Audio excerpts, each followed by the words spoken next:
जय सिया राम दोस्तों, मेरे YouTube चैनल स्पिरिचुअल डायरी में आपका हार्दिक अभिनंदन है। आप ठीक होंगे, स्वस्थ होंगे। मेरी भगवान राम जी से यही मनोकामना है कि आप स्वस्थ रहें, ठीक से रहें। कल के वीडियो में मैंने तुलसीदास जी द्वारा ब्राह्मणों की वंदना के बारे में बताया था कि सबसे पहले तुलसीदास जी ने ब्राह्मणों की वंदना की थी। उसके बाद ब्राह्मणों की वंदना के बाद उन्होंने संतों की वंदना की, ये भी मैंने बताया था। तो ब्राह्मणों की वंदना तुलसीदास जी ने सबसे पहले की थी। उसके बारे में मैं बताना चाहती हूँ कि एक संत बता रहे थे कि ब्राह्मणों की पूजा पहले सबसे की जाती है। कि कृष्ण भगवान के समय की घटना है कि कृष्ण भगवान इंद्र की पूजा बंद करा दिए थे और सबसे पहले उन्होंने ब्राह्मणों की पूजा करवाई थी, फिर गायों की पूजा करवाई, फिर उन्होंने पर्वतों की पूजा करवाई। वो कहे कि जो समाज में संत जो अच्छी शिक्षा दे रहे हैं, अच्छी बात बता रहे हैं, समाज को सुधार रहे हैं, तो पहले उनकी पूजा होनी चाहिए। उसके बाद गोस्वामी तुलसीदास जी ने इसमें संतों की वंदना की है। संतों की वंदना उन्होंने की है। संत समाज को उन्होंने एक तीर्थ माना है, चलता फिरता तीर्थ माना है। और बताते हैं कि तीर्थ में जैसे तीर्थ चलता फिरता तीर्थ माने जैसे प्रयाग है, जिसमें स्नान करने से आदमी के पाप धुल जाते हैं, तो उसी तरह से संत समाज तीर्थ में तीर्थराज माने हैं उनको आदर के साथ। तो उसमें राम की भक्ति की धारा में डुबकी लगाने से आदमी तर जाता है। इस संत समाज का इतना महत्व बताए हैं। संत समाज रूपी तीर्थ जो है वो चलता फिरता बताए हैं कि यहाँ से वहाँ संत जो समाज होता है वो चलता फिरता रहता है, यहाँ से वहाँ, वहाँ से वहाँ, इस गांव से उस गांव, हर जगह चलते रहते हैं और सबको अच्छी शिक्षा देते हैं। संतों के सत्संगति से हमको आनंद की प्राप्ति होती है और हमारा कल्याण होता है। अगर उनकी अच्छी अच्छी बातें हम धारण करके अपने मन में और हम अपने मन को शुद्ध करें तो हमको परम आनंद मिलता है। परम आनंद का मिलने का कि भगवान की तरफ जब आदमी अग्रसर होता है तो उसको आनंद मिलता है, आनंद की प्राप्ति होती है और उससे हमारा कल्याण होता है। इस मनुष्य जो है ये संत समाज रूपी तीर्थ सागर में गोता लगाने से उनको धर्म, अर्थ, काम की मोक्ष इस शरीर में ही हो जाता है। अब इसके आगे मैं चौपाई कुछ बताऊंगी और उसके आगे बताऊंगी कि तुलसीदास जी ने किसकी वंदना की है। वह चौपाई इस प्रकार है। मज्जन फल पे खियत काला, काक होहि पिक बकउ मराला। सुनिया चरज करे जनि कोई, सतसंगति मही मानहि गोई। इसमें तुलसीदास जी बताते हैं कि तीर्थराज में स्नान का फल तत्काल ऐसे देखने को मिलता है कि जैसे कि कौवे भी हंस बन जाते हैं और कौवे भी कोयल बन जाती है और बगुले जो हैं बगुले जो हैं हंस बन जाते हैं। तो इनका ये इस दोहे, इस चौपाई का इसका ये तो तुलसीदास जी अर्थ बताए हैं। वाल्मीकि नारद घट जोनी, निज निज मुखनि कही निज होनी। जल चर थल चर नभ चर नाना, जे जड़ चेतन जीव जहाना। मति की रति गति भूति भलाई, जब जेहि जतन जहाँ जेहि पाई। सो जानब सत संग प्रभाऊ, लोकहु वेदन आन उपाऊ। बिनु सत्संग विवेक न होई, राम कृपा बिनु सुलभ न सोई। सत्संगत मुद मंगल मूला, सोई फल सिद्धि सब साधन फूला। सठ सुधरहि सत संगति पाई, पारस परस कुधात सुहाई। विधिवस सुजन कुसंगत परहि, हनि मनि सब निज गुण अनुसरहि। विधि हरिहर कवि कोविद बानी, कहत साधु महि मास कुचानी। सो मोसन कही जात न कैसे, साक बनिक मनि गुण गण जैसे। बंदउ संत समान चित, हित अनहित नहीं कोय। अंजलिगत शुभ सुमन जिमि, सम सुगंध कर दोय। संत सरल चित जगत हित, जानि सुभाव सनेव।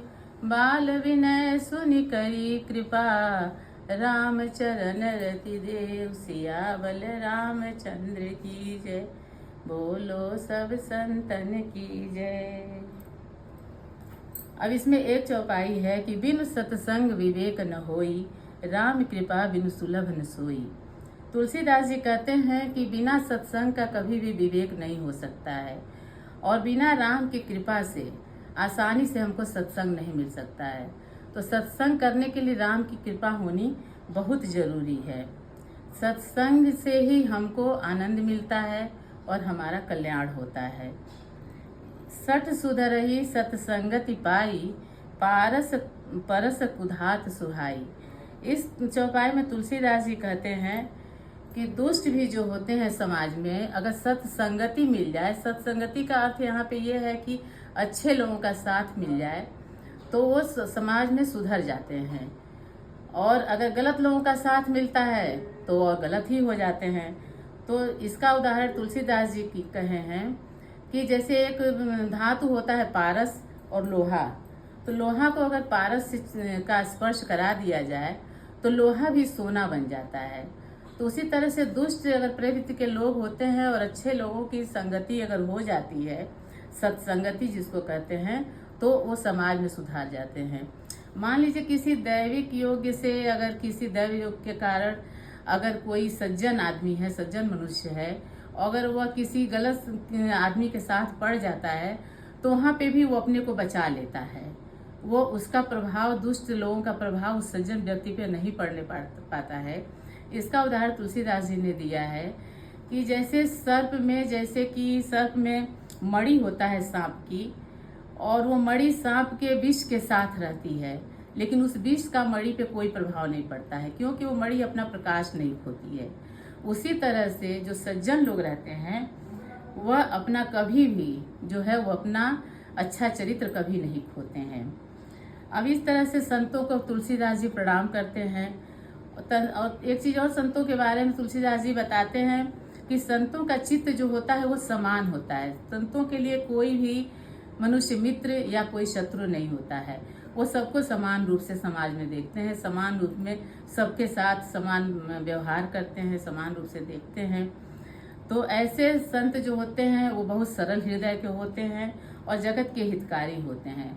तो तुलसीदास जी कहते हैं कि ऐसे संतों से मैं प्रार्थना करता हूँ कि मेरा बाल रूप जान करके, मैंने बाल रूप का यहाँ अर्थ बताया है कि मैं बालक हूँ, नादान हूँ, मुझे कुछ नहीं आता है। तो बाल रूप जान करके ऐसे संत हमको आशीर्वाद दें कि राम के चरणों में मुझे प्रीति हो और मुझे प्रेम हो। अब यहाँ तक की कथा मैं बालकांड का मैं बताई, आगे की कथा मैं कल बताऊंगी। और राम की कृपा पे मैं आपको एक कहानी सुनाना चाहूँगी। एक संत के मुख से मैं सुनी थी ये कहानी कि राम की कृपा कितनी अच्छी होती है। राम की कृपा के बारे में बताए थे संत जी की। एक राजा थे, उनका एक मंत्री था। मंत्री बहुत ही सत्संगी था, वो राम को बहुत मानता था, भगवत प्रेमी था। तो एक बार क्या हुआ कि राजा के कुछ दिन बीता, साथ में था मंत्री और बहुत उनका वफादार मंत्री था। तो राजा के पुत्र की मृत्यु हो गई। तो मंत्री बोला कि राम की कृपा हुई, इस पे जो हुआ राम की कृपा से हुआ। तो राजा साहब बहुत गुस्सा आए, मन ही मन उनको बहुत क्रोध आया कि अरे कह रहा है कि राम की कृपा से हुई। राजा साहब बहुत गुस्सा आए, उनको बहुत गुस्सा आया, कहे कि मेरा पुत्र मर गया और ये कह रहे हैं कि राम की कृपा से, भगवान की कृपा से हुआ। फिर कुछ दिन बीता तो राजा की स्त्री मर गई। फिर मंत्री बोले यही चीज़ कि भगवान की कृपा से हुआ। तो राजा को उस समय भी बहुत क्रोध आया अंदर से, लेकिन राजा कुछ बोले नहीं, फिर चुप रह गए। तो धीरे धीरे फिर समय बीतने लगा। तो राजा के दरबार में एक तलवार आई जिसका कि धार बना करके नया नया आया था। तो राजा उस तलवार को उलट पलट करके देख रहे थे, तो धार तेज था, उनकी अंगुली कट गई। तो उस पर भी फिर मंत्री यही चीज़ बोले कि जो हुआ सो अच्छा हुआ, भगवान की कृपा से हुआ। फिर राजा साहब तो उस समय उनको बहुत गुस्सा आया कि अरे ये जब मंत्री होता है तब यही कहता है। वह आज्ञा दिए कि इस मंत्री को राज्य से बाहर कर दिया जाए, ये बाहर जाए। तो उस पर भी फिर मंत्री बोला कि ये सब भगवान की कृपा से हुआ, और वो बिना कुछ सामान लिए कुछ लिए वो राज्य के बाहर चला गया। कुछ दिन बीता, राजा शासन करते रहे। एक दिन वह जंगल में शिकार खेलने गए अपने कुछ सहयोगियों के साथ। तो जब जंगल में शिकार खेलने गए तो वो सुअर का पीछा करते करते घने जंगल में पहुंच गए और उनके सहयोगी पीछे छूट गए। क्योंकि उनका घोड़ा बहुत तेज दौड़ता था, वो जंगल में अकेले भटक गए। बीच जंगल में जब पहुंचे तो वहाँ देखे कि डाकुओं का वहाँ पे दल जो था पूजा कर रहा था बैठ के। तो डाकुओं का दल जब इनको देखा तो अकेले देखा तो इनको पकड़ ले गया, क्योंकि उनको पूजा के बाद एक नर बलि की आवश्यकता थी। तो कहे कि एक नर मिल गया, एक आदमी मिल गया, चलो इसी की बलि दे देते हैं। तो डाकुओं के पुरोहित ने राजा जी से पूछा कि राजा साहब ये बताइए कि आपका परिवार पूर्ण है, आपके स्त्री पुत्र हैं? तो ये बोले कि नहीं, मेरी स्त्री की मृत्यु हो चुकी है, मेरा पुत्र भी था उसका भी मृत्यु हो चुका है।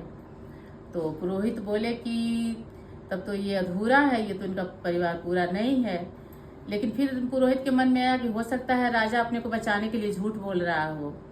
तो कहा कि चलो ठीक है, इसी का बलि दे दिया जाए। जब बलि देने के लिए उनका कपड़ा उतारा गया तो जब गौर से देखा गया तो उनकी अंगुली कटी मिली।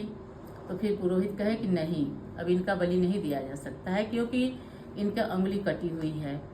तो राजा को सब छोड़ दिए।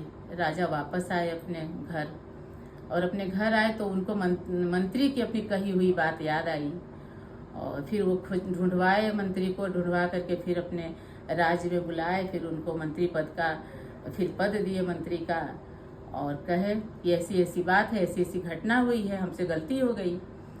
तो मंत्री बोले कि राजा साहब वो आप ही के साथ नहीं, वो हमारे साथ भी अच्छा हुआ कि आप हमको राज्य के बाहर निकाल दिए। अगर आप जंगल में जाते तो मैं भी आपके साथ जाता, और मेरा भी घोड़ा आपके घोड़े से कम तेज नहीं दौड़ता है, तो निश्चित था कि मैं आपके साथ रहता। तो आप तो वहाँ पे छूट जाते क्योंकि आपकी अंगुली कटी थी, लेकिन उस समय मेरी बलि दे दी जाती तो उस समय मेरा मृत्यु निश्चित था। लेकिन राम की कृपा से मैं भी बाहर चला गया। तो दोस्तों देखिए राम की कृपा कितनी बड़ी है कि जो होता है राम की इच्छा से ही होता है। और बस आज की वीडियो में बस इतना ही। जय सिया राम। मेरा चैनल देखते रहिए, सब्सक्राइब करते रहिए, जो भी कमेंट बॉक्स में जो भी हो गलती सही उसको बताते रहिए, मैं उसमें सुधार करूँगी। जय सिया राम।